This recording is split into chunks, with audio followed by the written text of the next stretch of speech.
Coucou tout le monde, je fais cette petite vidéo, j'avais pas vraiment envie de la faire mais je dois la faire parce qu'en fait beaucoup de gens confondent entre grébouille et grébouillette.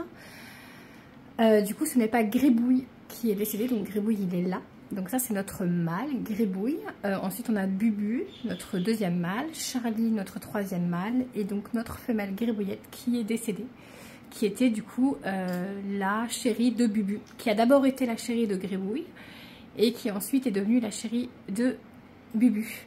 Donc voilà, donc c'est bien notre femelle grébouillette qui est partie, non notre mâle grébouille, donc voilà.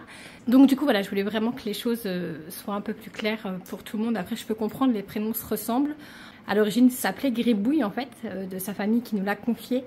Et son surnom c'était Grébouillette, et en fait on a gardé son surnom parce que sinon on aurait eu deux grébouilles dans la maison, ça aurait été un peu compliqué de les différencier.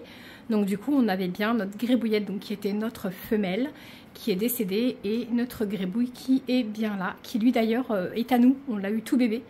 Grébouillette, Bubu et Charlie, c'est des oiseaux qu'on a recueillis de familles qui ne pouvaient plus les garder ou pour d'autres raisons. Mais, donc voilà, je voulais juste éclaircir la situation.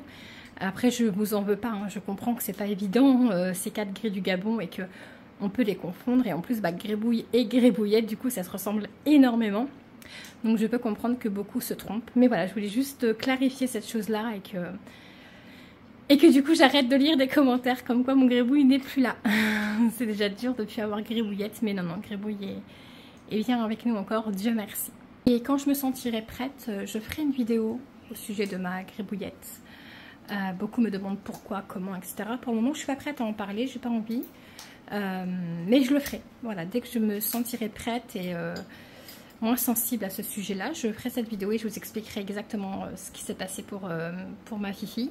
La seule chose que je peux dire, c'est qu'elle est digne d'une queen, qu'elle s'est énormément battue, et elle a énormément souffert, mais voilà, maintenant elle repose en paix, et surtout elle souffre plus. Donc voilà, je vous fais des gros bisous.